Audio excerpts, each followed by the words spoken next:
Welcome to the Green Zone Podcast, the show that teaches oil and gas executives how to take command of their finances and live in the green. Your host, Jeff Green, from Green Financial Group, will be your financial guide, all while giving you a tour of the most beloved and best-kept secret spots around Houston, Texas. Now, on to the show. Pomp and circumstances played. The graduates have received their diplomas, and now, well, that is the question, isn't it? What now? Jeff Green and Lauren Smith, tell me about supporting your new college grad. How much should I do or not? Oh, that's man. a good question. That is a great question. And first of all, I got one getting ready to graduate in May. So this, by the way, you'll get this podcast around May too. So it's good timing. I'm glad we're having this talk today because I'm going to be able to talk myself through some things. Oh my gosh, is this going to be a therapy? Are we doing a therapy session today? Maybe a little therapy. And I'm going to tell you, I'll say some things and don't roll if I see you roll your eyes, then I'm turning your microphone off. Uh-oh. Okay. This is going to be good. Oh, now Jeff, it's going to be good if she rolls her eyes. Come on now. She's going to roll her eyes at me right now because here's the first thing I'm going to say. Don't be a 24/7 bank to your kids. Oh my gosh, the Bank of Dad is going to close? It'll have limited window hours. That's all. Yes, I'm guilty as charged. Bank of Dad's going to file bankruptcy soon. Yeah. So, kids face a tough time coming out of college, right? So my son that's coming out of college right now, he's looking for a job, looking hard, doing a lot, helping him where I can. What was his major, Jeff? She's rolling her eyes. Jeff, what was his major? What was his major? His major was human dimensions of organization. That's the name of the major, which is basically the psychology of business. And it's become a pretty popular degree within the last 10 years or so. I had never heard of it until he did it. But, he's out looking for a job and I say I'm helping him a little bit and he's doing some of his own stuff. But Lauren's rolling her eyes here because I'm doing a lot for him and getting it like it. Anyway, I won't go there. But, as a parent, you want to do what you can.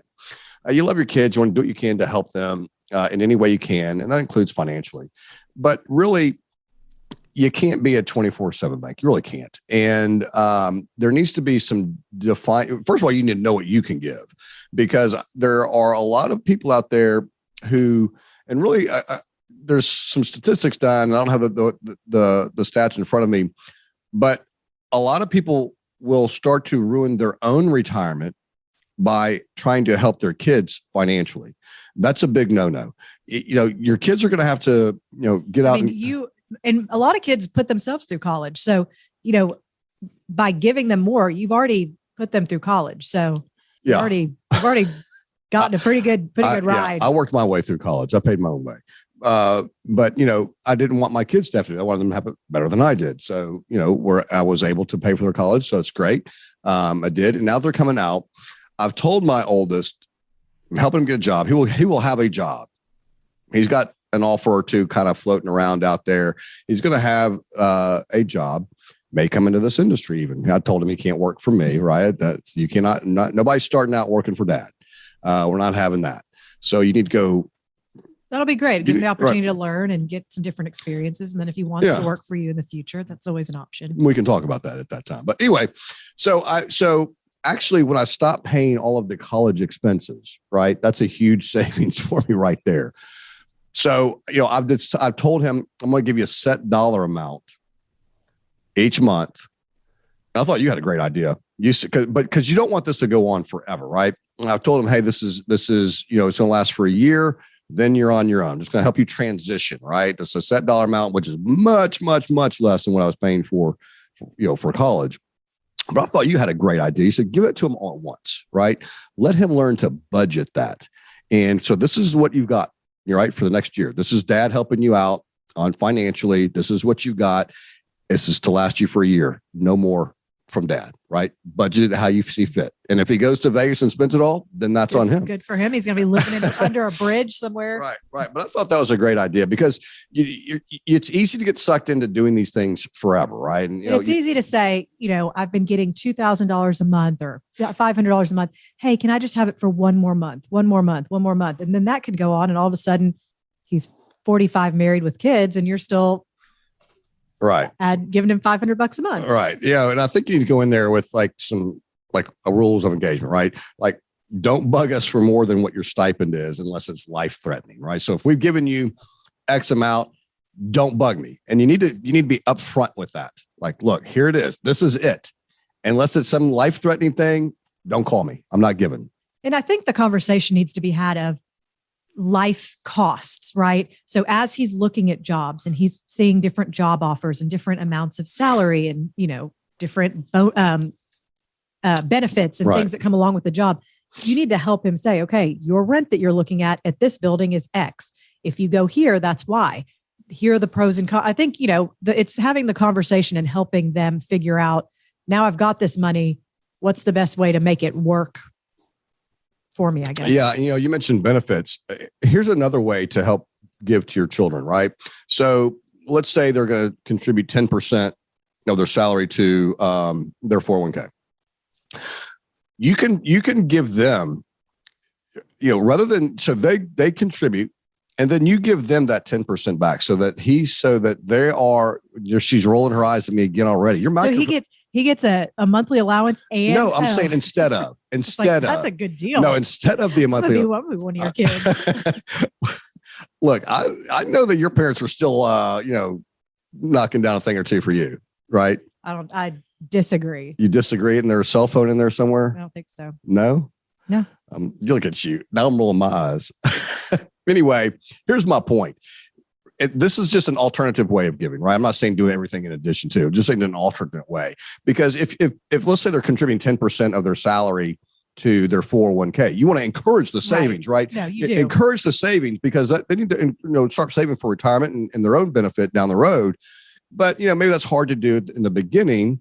I remember when I started out, I didn't do that because I couldn't afford it, right? So say, okay, look, you contribute the 10%. I will give you that 10% back.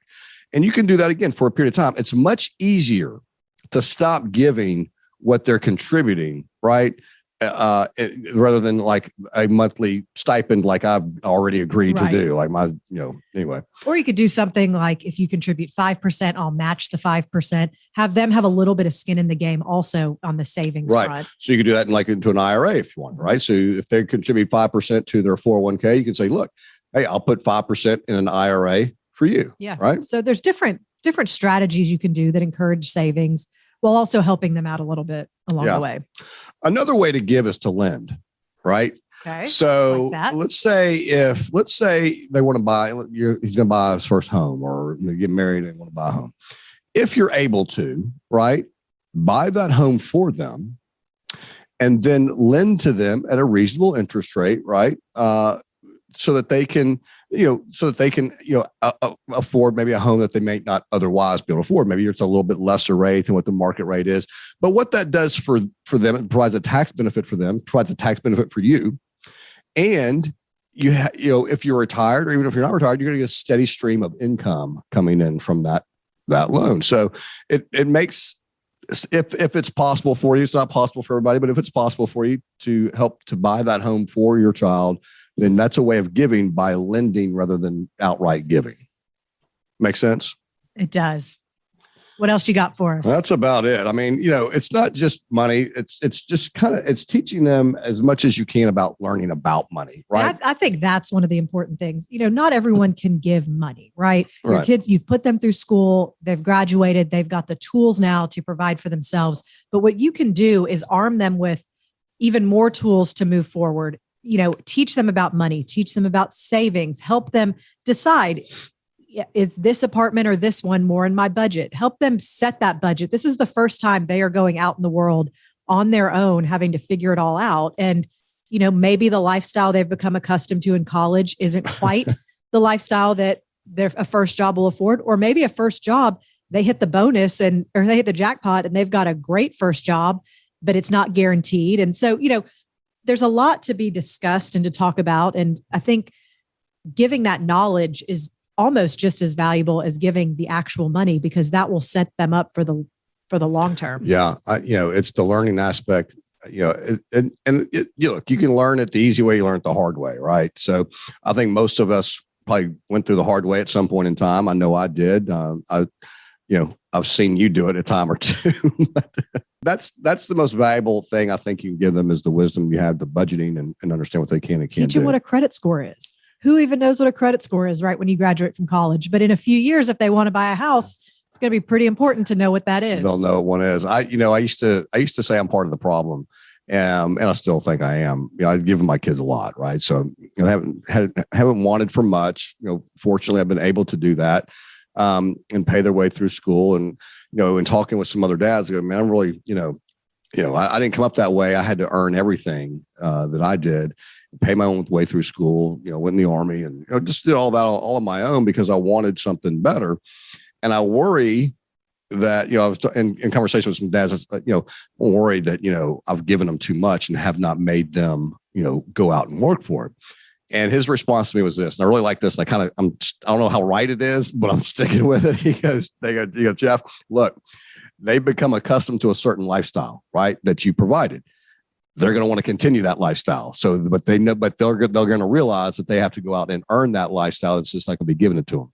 So anyway, that's a great note to end on. I love that. Yeah. So anyway, I hope they do. I hope they go out and earn it and get the job done. And by the way, if you want some more tips, can get with a financial advisor.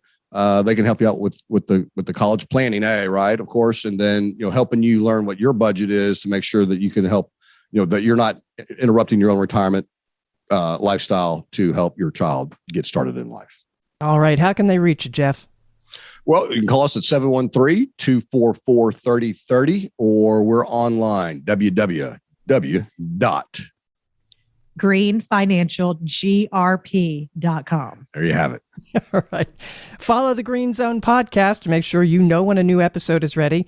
Share the fun, the information with friends and family, and especially this episode with your college-age kids. I'm Patrice Sikora, and let's talk again later. Thank you for listening to the Green Zone podcast. Click the subscribe button below to be notified when new episodes become available. The information covered and posted represents the views and opinions of the guest and does not necessarily represent the views and opinions of Green Financial Group. The content has been made available for informational and educational purposes only. The content is not intended to be a substitute for professional investing advice. Always seek the advice of your financial advisor or other qualified financial service provider with any questions you may have regarding your investment planning. Securities offered through Raymond James Financial Services, Inc., member FINRA SIPC. Investment advisory services offered through Raymond James Financial Services Advisors, Inc. Green Financial Group is not a registered broker-dealer and is independent of Raymond James Financial Services. Jeff Green is the founder of Green Financial Group and is a registered principal of RJFS. The Green Financial Group is located at 6363 Woodway Drive, Suite 625, Houston, Texas, 77057, and can be reached at 713-244-3030. Raymond James is not affiliated with and does not endorse the opinions or services of his guests.